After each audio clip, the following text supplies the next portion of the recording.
పండుగను అవమానించే విధంగా మాట్లాడుతున్నటువంటి మీ మంత్రులను మీ కాంగ్రెస్ పార్టీ నాయకులను వాళ్ళ మీద మీరు ఏం చర్యలు తీసుకుంటారు? ఇది మన రాష్ట్ర పండుగ అని అధికారికంగా ప్రకటించుకున్నాం. రాష్ట్ర పండుగను అవమానపరిచే విధంగా మేం చేసుకోము, మాకు సంబంధం లేదు, ఎవరు చేసిండ్రు, ఎక్కడ చేసిండ్రు అని వింత ప్రశ్నలు మాట్లాడుతున్నటువంటి మీ నాయకులకు మీరు ఏం ఏం ఏం శిక్ష వేస్తారు? అంటే ఆంబోతులను వదిలినట్టు ఆడబిడ్డల పండుగ మీద మాట్లాడడానికి మీరు మీ మంత్రుల్ని నాయకులను వదిలిపెట్టినరా? ఇది వాళ్ళ చెప్పాలా మీరు? ఎందుకంటే ఎటు పడితే మాట్లాడడం, ఆడపిల్లలే కదా మమ్మల్ని అడగరులే అని మీకేమన్నా ఎందుకింత అభిజాత్యం నాకు అర్థం కాదు. ఎందుకింత పొగరు? ఇట్లా ఉంటుందా? ఎందుకింత పిరికితనం అని కూడా ఒకసారి ఆలోచించుకోవాలి. ఎందుకంటే బతుకమ్మ మీరు తెలంగాణ తల్లి రూపం మార్చేది ప్రజల ఆమోదం ఉన్నట్టయితే అసలు జీవోతోనే అవసరం ఏముంది?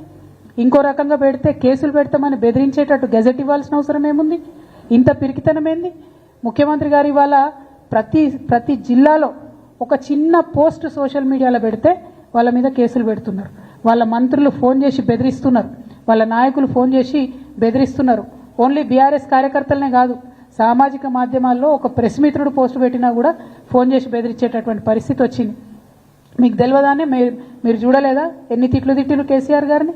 పెట్టిన కేసీఆర్ గారి కేసులు ఒకసారి ఆలోచన చేసుకోవాలి. ఇవాళ యూట్యూబ్లు నడుపుతున్న మిత్రులు కావచ్చు, ఇవాళ మీడియాలో యాక్టివ్గా ఉన్న మిత్రులు కావచ్చు, సోషల్ మీడియా మిత్రులు కావచ్చు, మరి ఇంత పిరికితనం ఈ గౌరవ ముఖ్యమంత్రి గారికి ఎందుకుంటుంది అన్నది ఒక్కసారి మనందరం కూడా ఆలోచించుకోవాలి.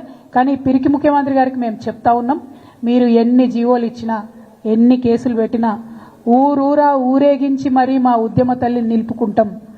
డెఫినెట్గా వందల వేల సంఖ్యలో తెలంగాణ తల్లి విగ్రహాలను ఆవిష్కరణ చేస్తాం. తెలంగాణ జాగృతి ఆధ్వర్యంలో చేస్తాం, బీఆర్ఎస్ ఆధ్వర్యంలో చేసుకుంటాం. తెలంగాణ వాదులం, తెలంగాణ ప్రేమికులం అందరం కూడా కలిసి ఊరూరా నిలబెట్టుకుంటాం విగ్రహాలు. మీరు మారిస్తే మా గుండెలలో ఉన్న తెలంగాణ తల్లి బొమ్మ చెరిగిపోదు. మీకు ప్రజలు అవకాశం ఇచ్చారు, వీలైతే 10 మంచి పనులు చేయండి. కానీ ఇట్లాంటివన్నీ చేసి తెలంగాణ ప్రజలను, తెలంగాణ వాదుల్ని బాధ పెట్టొద్దని కోరుతా ఉన్నాం.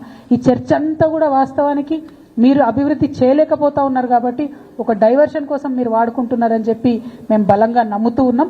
మేము మిమ్మల్ని మళ్ళీ ఒకసారి కోరుతున్నాం, మాకు ఇష్టం వచ్చిన తల్లిని మా ఇష్టం వచ్చిన దగ్గర పెట్టుకునేటటువంటి స్వేచ్ఛ రాష్ట్రంలో తెలంగాణ ప్రజలకు ఉండాలి.